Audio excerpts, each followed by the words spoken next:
குடும்ப உறவு. இந்த குடும்ப உறவு என்ன தெரியுமா, ஆயிஷா நாயகி எப்படி இருப்பாங்கன்னு சொன்னா, இந்த குடும்ப உறவுல எங்கட பொம்பளை என்ன செய்வாங்க, எங்கட பொம்பளை வந்து ஒரு புள்ள கிடைச்சா அந்த புள்ளைய கிட்ட போட்டுக்கொண்டு கணவன் மனைவி கடையில படுப்பாங்க. 5 வயசானாலும் புள்ளைக்கு என்ன வேறையா படுக்க போட மாட்டாங்க. கணவன் டயர்ட்ல வருவான், கணவன் சொல்லுவா 4 கிலோ பான், 2 கிலோ ஆங்கர், 3 கிலோ கத்திரிக்காய், 5 கிலோ பருப்பு எல்லாம் ஆர்டர் பண்ணுவா. ஆர்டருக்கு எல்லாம் கொண்டு வருவா. 2 கிழமையா கணவனுக்கு என்ன ஒன்றுமில்ல. இது வெக்கம் இல்ல, இதெல்லாம் பேசுறது வெக்கம் இல்ல. இதெல்லாம் குர்ஆன்ல சொல்லப்பட்ட விடயங்கள். அப்ப என்ன சில பெண்கள் என்ன செய்வாங்க, இந்த புள்ளைக்கு பேயம் பிசாசம் பத்தி பழக்கி இந்த புள்ளையும் போகாது வேறையா. ஆனா சின்னத்துல கொண்டு ஹாஸ்பிட்டல் இந்த ஹாஸ்டல்ல புள்ளை பாக்குறது சின்ன நேசரில விட்டுடுவாங்க. படுக்கும் போது புள்ள கிட்ட வரணும், ஏன்னா எந்த நாளும் குளிக்கணும் எனக்கு கஷ்டம் இப்படின்னு சொல்லுவாங்க. உனக்கு திருமணத்தை தந்தது என்னத்துக்கு? திருமண உறவு நீ வயசாகும் வரை கடைசி காலம் வரைக்கும் கணவனுக்கு கட்டுப்படணும். அடுப்பம் கரையில இருந்து நீ வேலை செஞ்சுக்க நேரத்துல ஓண்ட கணவன் கூப்பிட்டா நீ கணவனுக்கு கட்டுப்படணும். ஹதீஸ். யாரு தண்ட கணவன் கோபத்தோட ஒரு இரவு நாள கழிக்கிறாளோ, இரவு கணவன் படுக்கைக்கு கூப்பிட்டு போகாம ஒரு நாள கழிக்கிறாளோ, மலக்குகளுடைய சாபம் விடியும் வரைக்கும் இருக்கும். ரசூல் ஸல்லல்லாஹு அலைஹி வஸல்லம் சொல்றாங்க. அப்ப எங்கட என்ன நாங்க என்ன செய்யறோம், அந்த கணவனுக்கு எந்த உடுப்பு குப்பையில போடணுமோ அந்த உடுப்பை தான் வீட்டுல உடுத்து கொண்டிருப்போம். இவர் வாரத்துக்கு ஒருவருக்கு முந்தைய கால் பண்ணி கேட்டுக்கொள்ளணும், எங்கிருந்து வாரீங்க, பரட்ட தலை வெள்ளன சுபகுல அப்படியே உறவோட இருந்தது. 12 மணிக்கு தான் குளிக்க போறோம், ஆக்கி முடிஞ்சு வேலையெல்லாம் முடிச்சுட்டு குளிப்போம். 2 மணிக்கு வராரு கணவர், பாக்கையில நாத்தம் வைக்கிட்ட. அப்ப இவன் என்ன செய்வான், விபச்சாரத்துக்கு போறதுக்கு நாங்களே வழியை திறந்துட்டு இவன் அடுத்தவனோட கதைக்க போக்கொள்ள என்ன அடுத்தவனோட கதை அவளுக்கு போய் பேசிட்டு இது நான் அவங்களுக்கு இதா பேசல, சார்பாக பேசல. ஏன்னு கேட்டேன்னா அடுத்தவளோட பேசக்கொள்ள அவளுக்கு ஏசி வேலை. அவள் என்ன கிளி போல ஒரு பொம்பளை இருந்தாலும் குரங்கு போல ஒரு பொண்டாட்டி வேணும்னு சொல்லுவாங்க இல்லையா. இவ கிளி போல இருந்தாலும் கொத்தி கொண்டுதான் இருக்கிறா, காகம் போல இருந்தா காக்காண்டு கூப்பிட்டுறா. அப்ப நீங்க எங்கட மாப்பிள்ளைய கைக்குள்ள வச்சு கொள்றது என்ன? நாங்க எங்களுக்குள்ள ஒரு ட்ரிக்ஸ் ஒன்று இருக்கணும் எங்களுக்குள்ள. எப்படி விபச்சாரத்திற்கு போகாமிக்கிறதுக்கு எங்கட மாப்பிள்ளைய நாங்கள் தான் கைக்குள்ள போட்டுக்கொள்ளணும். அவருக்கு எப்ப எந்த உணவு பிடிக்கும், எந்த நேரத்தில் அவருக்கு உறவு பிடிக்கும், இந்த எல்லாத்தையும் நாங்க கொடுக்கறதுக்கு ரெடி ஆயிக்கணும். சில பொம்பளை என்ன செய்வா, இவருக்கு நல்ல ஒரு பாடம் படிப்பிக்கணும் அப்படின்னு சொல்லுவா. சில இந்த என்ன அல்லாஹ் தஆலா சொல்றான், உங்களோட பொம்பளை நீங்க பிழை செஞ்சோன்னு சொன்னாண்டா அல்லாஹ் தஆலா குர்ஆன்ல சொல்றான், அறிவுரை சொல்லுங்க.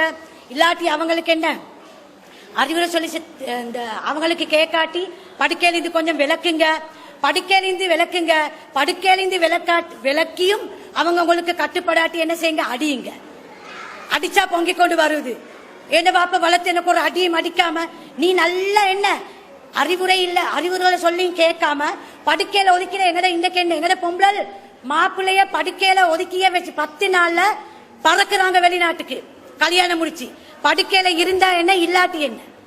உண்மையான ஒரு பொம்பளைக்குத்தான் தந்த கணவன் கிட்ட ஒரு நாள் படுக்காட்டியும் ஹார்ட் துடிக்கும்.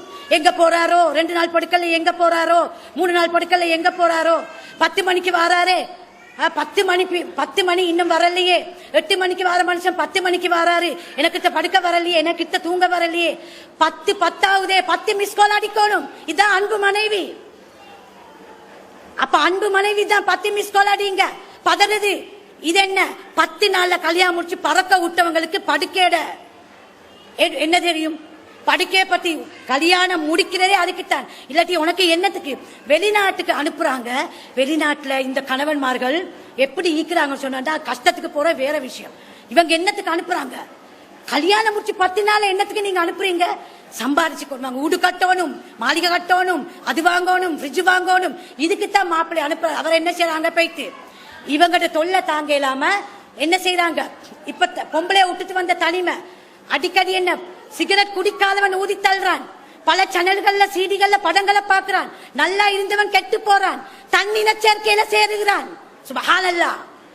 ஆண்கள் கூட்டம் பங்காளி, பாகிஸ்தான், மலேசியா தெரியாத உறவுகள், ஊரை விட்டு வந்த வேதனை துக்கம், பொண்டாட்டிய விட்டுட்டு வந்த துக்கம், புள்ளகளை விட்டுட்டு வந்த துக்கம், 10 நாளையே உன்னை விட்டு பிரிஞ்சாண்டா எங்க அவன் உடல் உறவை எங்க அவன் கொண்டு போயிட்டு திணிச்சு கொள்றது? அனுப்புறீங்களே, அவன் வேதனையில துடிக்கிறான். துடிச்சு அவன் வேத பொண்டாட்டியோட 10 வருஷமா வரல. 10 நாள்ல போனவன் 10 வருஷமா மாப்பிள்ளைய காணல. நாங்க பணத்துக்காகவும் உலகத்துக்காகவும் ஆசைப்பட்டோம். நபிக்கு சொன்னாதானே அல்லாஹ் தாலா, உலகம் பணம் காசுண்டா விட்டுடு, தலாக்கு பண்ணினு சொன்னாண்டா. எங்களைய தலாக்கு பண்ணினாண்டா என்ன தாத்தா தங்கச்சி உறவா?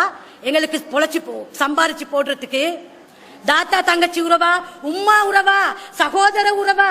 தலாக்கு பண்ணினா நீ யாரோ நான் யாரோ? 15 வருஷம் வாழ்ந்திருந்தாலும் எங்களை தலாக்கு பண்ணினா நீ யாரோ நான் யாரோ? இத ஆழமா மனசுல பதிங்க. கணவன்மார்களை வெளிநாட்டுக்கு அனுப்பி கோல் பண்ணுவான் பெருநாள் வரக்கலி 40,000 சல்லி அனுப்பிக்கிறேன், உடுப்படுங்க புள்ள குடுப்படுங்க.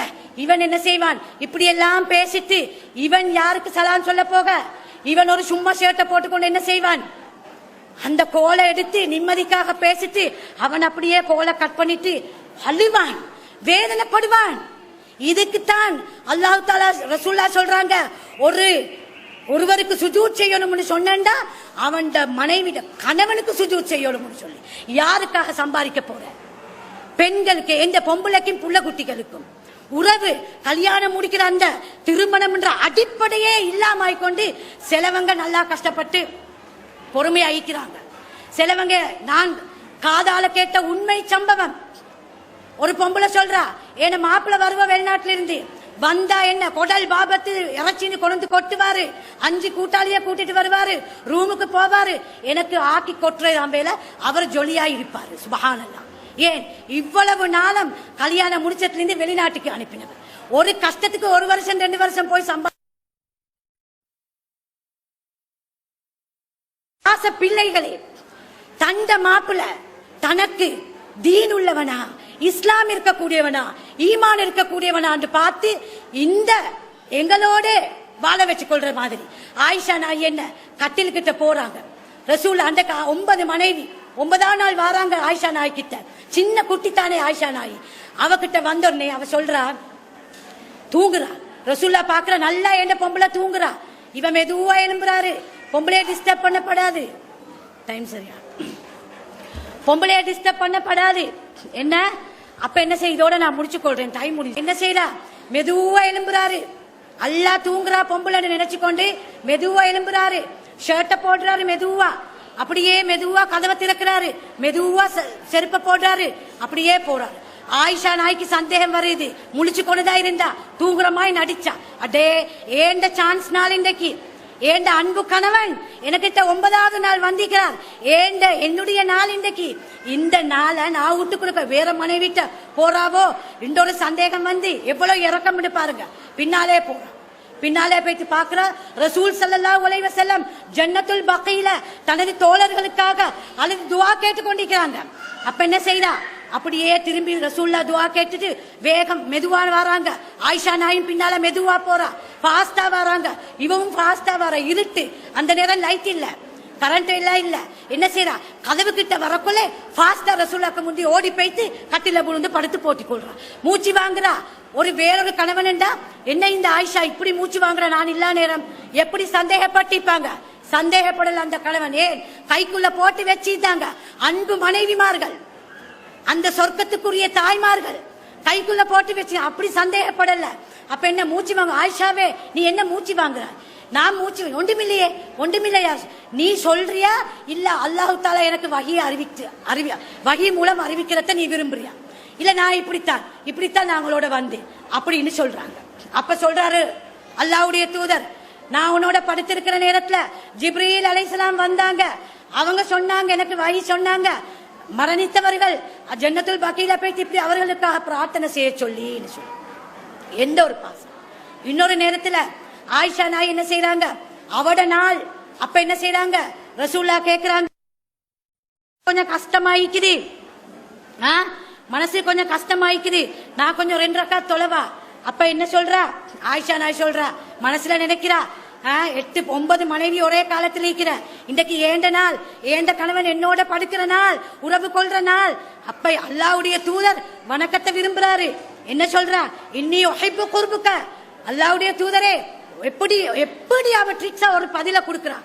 உங்களோட நெருங்கி இருக்கிறதுக்கும் எனக்கு விருப்பமாயிக்குது. இன்னி உஹிப்பு அன் தஅபுதல்லாஹ். அல்லாஹ்வை வணங்குறதுக்கும் எனக்கு விருப்பமாயிக்குது. என்னோட நீங்க கிட்டே இருக்கணும் எனக்கு நாங்கண்டா பொம்பளைட்ட எப்படி 2 ரக்காத் தொழுதா தொழுங்களே, அதெல்லாம் அதுக்கெல்லாம் என்னட்ட கேட்கணுமா? தொழுதுட்டு படுங்களே இப்படின்னு சொல்லுவோம். இதனாலதான் அடிப்படையான உறவு ஆட்டம் காணுது. எத்தனையோ பிளவுகள், தலாக்குகள், ஹுல்கள். ஏன்? தண்ட கணவன் தண்ட மனைவிக்குள்ள அன்பு இல்லை. மனைவி அன்பு கட்டினாண்டா கணவன் வழி தவறவே மாட்டான். குப்பையில வீச உடுப்ப வீட்டுல உடுத்து கொண்டிருந்தா கண்டுட்டு வாரான். எப்படி அழகான கட்ட தெரியக்கூடிய இடங்களை வெளியில கண்டுட்டு வர கணவன் தண்ட பொண்டாட்டி அழகா பார்க்க ஆசைப்படுறான். 4 கிட்ட வாங்கி வச்சிருப்பீங்க, என்ன செய்வீங்க? 4 கிட்ட வெளியில போக்கலதான் உடுக்கு. அப்பதான் மாப்பிள்ளை பாக்குறான். அன்றைக்கு வாங்கி தந்த கட்டி இப்ப 1/2 மணி நேரம் ட்ரெஸ்ஸிங் டேபிளுக்கு முன்னால இவ்வளவு நாள மாப்பிள்ளையிடம் முன்னுக்கு ஒரு ஸ்டைலும் இல்ல. கட்டையா உடுக்கமானு சொல்லி கிஸ்லாத்துல யாரு சொன்ன? மாப்பிள்ளைக்கு நீ ஆட காட்டு, எப்படி வேணும்ன்றாலும் மீறி ஒரு அறைக்குள்ள ஒரு வீட்டுக்குள்ள எப்படி வேணும். அதுக்காக நான் சொன்னேன். இப்ப அந்த ரசூல்லா கூட்டிட்டு போனாங்க, கூப்பிட்டாங்க ஒட்டகத்துல. அதை வச்சு மைனிமார்களை பைக்கில் ஏற்றி வாங்க போம், நீங்க கஷ்டப்படுறீங்கன்னு ஏற்றிட்டு போறதுக்கு விட்டுடாதீங்க. எல்லா சஹாபாக்களுடன் சேர்ந்து தான் மைனியை கூப்பிட்டாங்க ரசூல்லா.